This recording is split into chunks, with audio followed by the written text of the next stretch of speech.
महाराज, गरीब के साथ न्याय कीजिए। हमारे सामने आओ, अब बताओ क्या हुआ। महाराज, मैंने कुछ दिन पहले प्रधानमंत्री जी और सेनापति से शिकायत की थी कि मेरे पड़ोसी की दीवार गिरने से मेरी बकरी मर गई, लेकिन उसने मुझे हर्जाना नहीं दिया। महाराज, यह झूठ बोल रहा है। मैंने इसकी शिकायत के ऊपर कार्यवाही की। दीवार कमजोर थी, इसलिए गिर गई। दीवार कमजोर होने में इस चरवाहे का क्या कसूर है? लगता है दीवार ध्यानपूर्वक नहीं बनाई गई थी। महाराज, मैंने दीवार बनाने वाले सभी लोगों से बात की। अंत में पता चला कि दीवार के लिए जो गारा बना था, उसमें पानी मिलाने के लिए इस चरवाहे ने बड़ा बर्तन दिया, जिससे गारे में पानी अधिक मिल गया। इसी कारण दीवार ठीक नहीं बनी। इस चरवाहे की गलती से ही बकरी मरी है, अतः इसे हर्जाना नहीं मिलना चाहिए। वाह, आपने देखा, तेनालीराम ने अपनी बुद्धिमानी से सही दोषी का पता लगा लिया। कहानी सुनकर और देखकर तो आपने आनंद लिया ही। अब मैं इसी कहानी से तुम्हें अविकारी शब्द सिखाती हूँ।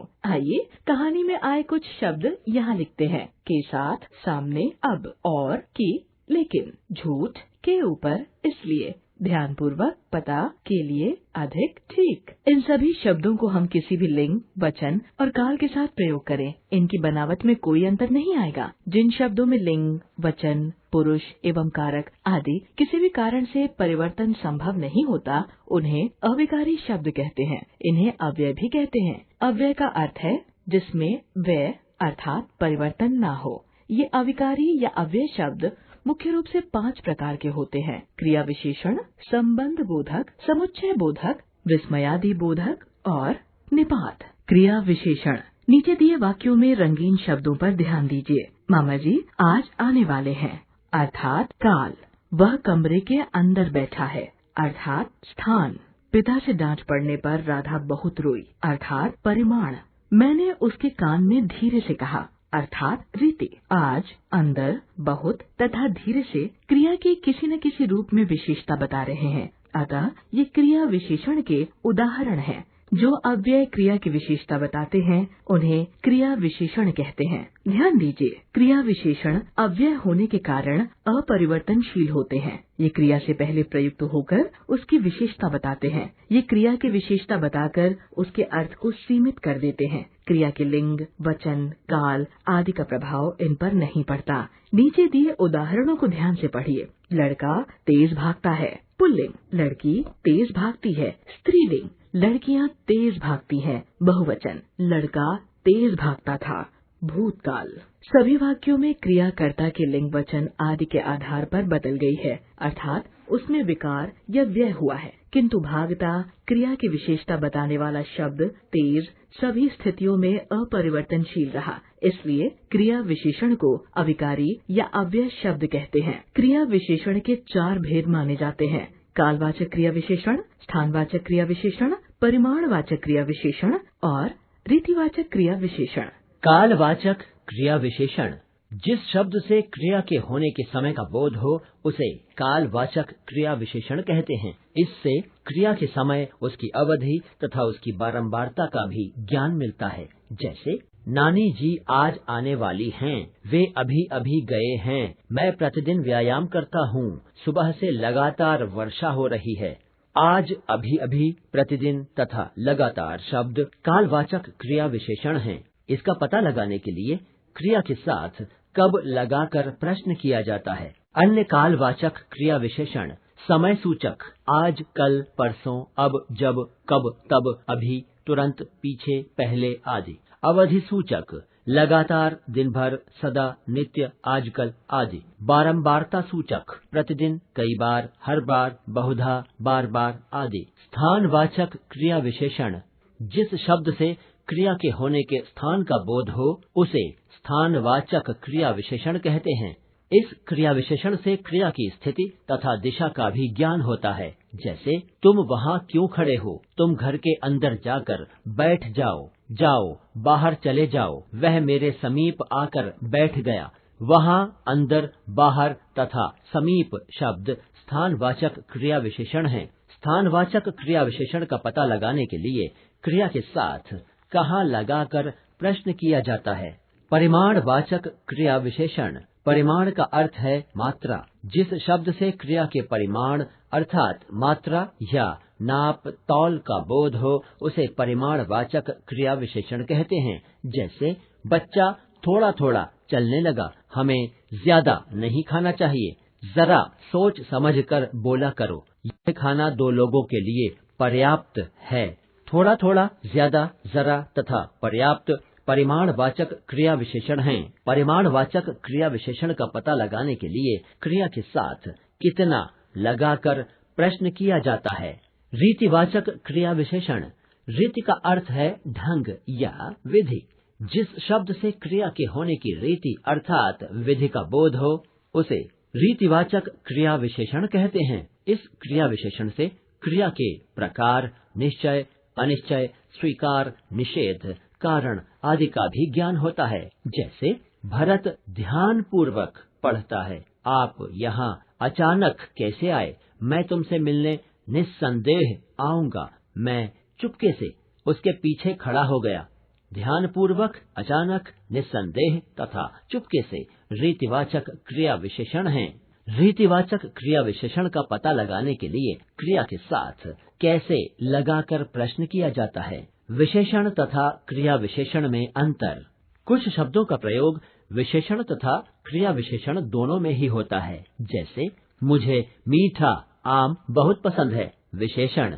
वह बहुत मीठा बोलती है, क्रिया विशेषण। उस तेज छुरी से बचो, विशेषण। गाड़ी तेज चल रही है, क्रिया विशेषण।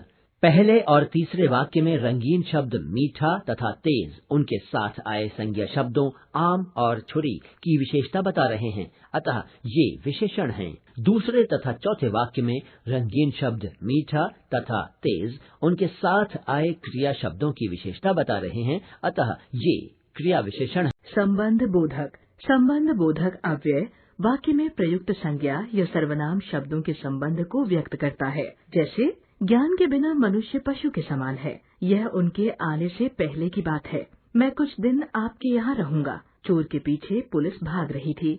जो अविकारी शब्द वाक्य में प्रयुक्त संज्ञा या सर्वनाम के बाद प्रयुक्त होकर उनका संबंध उसी वाक्य के अन्य संज्ञा या सर्वनाम शब्दों से बताते हैं, उन्हें संबंध बोधक अव्यय कहते हैं। ध्यान दीजिए, संबंध बोधक शब्द अव्यय होने के कारण अविकारी अर्थात अपरिवर्तनशील होते हैं। ये वाक्य में प्रयुक्त संज्ञा या सर्वनाम का संबंध वाक्य के अन्य शब्दों से बताते हैं। इनके पहले कारक की विभक्ति या परसर्ग भी लिखे जाते हैं। ये विभक्तियाँ संज्ञा के बाद अलग रूप में तथा सर्वनाम में मिलाकर लिखी जाती है। जैसे घर के सामने, अलमारी के अंदर अथवा मेरे साथ, तुम्हारे बिना। अर्थ के आधार पर संबंध बोधक अव्यय के निम्नलिखित रूप मिलते हैं। कालवाचक, आगे, पीछे, पहले, बाद, उपरांत, पूर्व, पश्चात। उदाहरण, राम के पीछे श्याम चल रहा है। सुबह होने से पहले वह मेरे घर आ जाएगा। स्थानवाचक, यहाँ, वहाँ, बाहर, भीतर, बीच, ऊपर, नीचे, मध्य। उदाहरण, मेज के नीचे बिल्ली बैठी है, छत के ऊपर बंदर बैठा है। दिशावाचक, निकट, पास, समीप, ओर, सामने, तरफ। उदाहरण, मंदिर के पास पीपल का पेड़ है, अस्पताल के निकट ही बस अड्डा है। साधनवाचक, निमित्त, जरिए, द्वारा, सहारे, मार्फत। उदाहरण, गरीबों के निमित्त कुछ दान दो, अच्छी आदतों के सहारे ही तुम उन्नति कर पाओगे। विरोधवाचक, प्रतिकूल, विपरीत, उल्टे,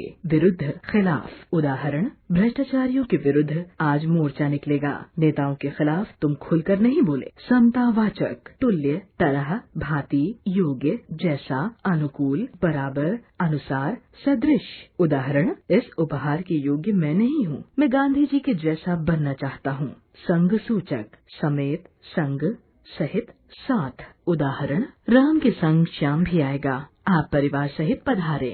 संग्रहवाचक, भर, तक, पर्यंत। उदाहरण, छोटे से लेकर बड़े तक रामायण का पाठ करो, मृत्यु पर्यंत भी वह लोगों को याद रहा। पृथकतावाचक, हटकर, दूर, परे, बचकर। उदाहरण, राहुल का घर पेड़ से हटकर है, उसके घर से दूर एक दवाखाना है। तुलनावाचक, अपेक्षा, मुकाबले, बनिस्बत। उदाहरण, मानसी की अपेक्षा मीनाक्षी अधिक बुद्धिमती है, हॉकी के मुकाबले क्रिकेट अधिक प्रचलित है।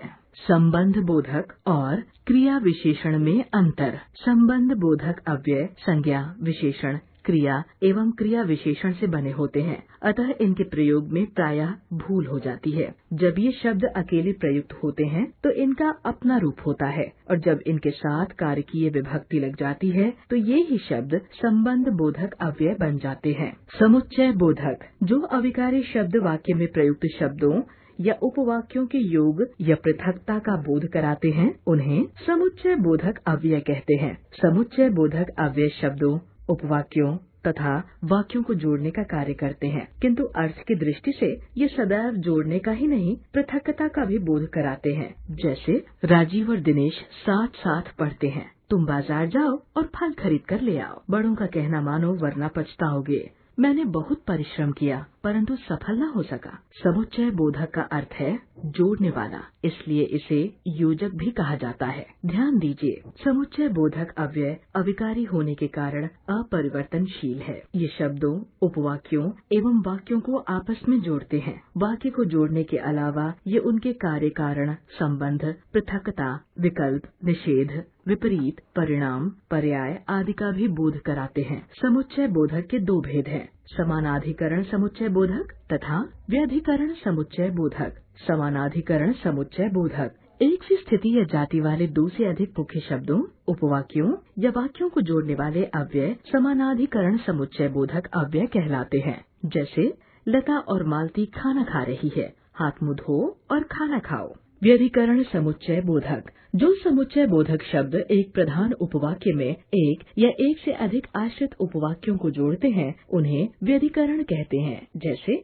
यदि तुम आते तो मैं अवश्य चलता, यदि मैं बीमार न पड़ा होता तो दिल्ली अवश्य जाता। विस्मयादि बोधक, विस्मयादि बोधक अव्यय का अर्थ है विस्मय जमा आदि, अर्थात विस्मय आदि मनोभावों का बोध कराने वाले अव्यय। जैसे शाबाश, तुम तो कक्षा में अव्वल आए हो। उफ, कितनी गर्मी है। खैर, पुस्तक वापस मिल तो गई। लो, अब ये भी आ गए। जो अविकारी शब्द हर्ष, शोक, ग्लानि, विस्मय, लज्जा, घृणा, तिरस्कार आदि मनोभावों को व्यक्त करते हैं, उन्हें विस्मयादि बोधक अव्यय कहते हैं। कभी कभी वक्ता अपने वाक्य की किसी अंश विशेष पर बल देने के लिए कुछ विशेष अव्यय पदों का प्रयोग करता है। इन अव्ययों के प्रयोग से वाक्य का अर्थ प्रभावित होता है। ऐसे अव्यय ही निपात या अवधारक कहलाते हैं। जैसे मैं तुम्हारे साथ ही जाऊंगा, फिर मामा जी से भी मिल लेना, वह रात भर जागता रहा, तुम बुला रहे हो तो आ जाता हूँ। ही, भी, भर तथा तो शब्दों का प्रयोग अपनी बात पर विशेष बल देने के लिए किया गया है, अतः ये निपात है। वाक्य के किसी शब्द विशेष के बाद लगकर उसके अर्थ को बल प्रदान करने वाले अव्यय निपात कहलाते हैं। हिंदी में प्रयोग किए जाने वाले निपात हैं भी, ही, तो, तक, मात्र, भर आदि। ये संज्ञा, सर्वनाम, विशेषण अथवा क्रिया विशेषण के साथ जुड़कर वाक्य के अर्थ को प्रभावित करते हैं। अब तक हमने सीखा अविकारी शब्दों के 5 भेद हैं, समुच्चय बोधक अव्ययों के 2 भेद हैं, समानाधिकरण व व्यधिकरण समुच्चय बोधक।